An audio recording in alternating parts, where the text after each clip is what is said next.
சென்னை புறநகர் பகுதியான சிங்கப்பெருமாள் கோவில் அருகே பிரபல தொழிலதிபர் வீட்டில் நள்ளிரவில் பூட்டை உடைத்து சுமார் 1 கோடி ரூபாய் மதிப்பிலான 140 சவரன் தங்க நகை வெள்ளி பொருட்கள் கொள்ளையடிக்கப்பட்டுள்ளது.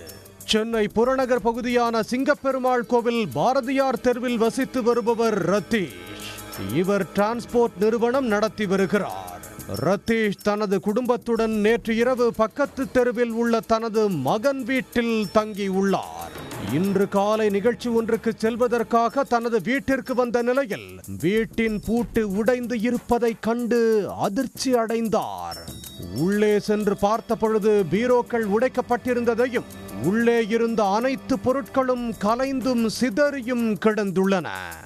பீரோவில் இருந்த சுமார் 1 கோடி ரூபாய் மதிப்பிலான 140 சவரன் தங்க நகைகள் வெள்ளி பொருட்கள் கொள்ளையடிக்கப்பட்டிருப்பதை பார்த்து பெரும் அதிர்ச்சி அடைந்தார். தொடர்ந்து ரத்தீஷ் மறைமலை நகர் காவல் நிலையத்திற்கு தகவல் அளித்துள்ளார்.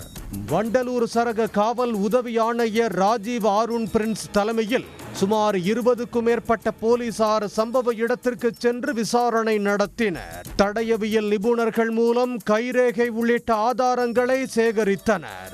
மேலும் சிசிடிவி பதிவுகளை கைப்பற்றி கொள்ளை கும்பலை பிடிக்கும் முயற்சியில் ஈடுபட்டுள்ளனர். தொழிலதிபர் வீட்டில் 140 சவரன் நகை கொள்ளையடிக்கப்பட்ட சம்பவம் சிங்கப்பெருமாள் கோவில் பகுதியில் பெரும் பரபரப்பை ஏற்படுத்தியுள்ளது. உடனுக்குடன் செய்திகளை தெரிந்து கொள்ள சன் நியூஸ் பெல் ஐகானை கிளிக் பண்ணுங்க.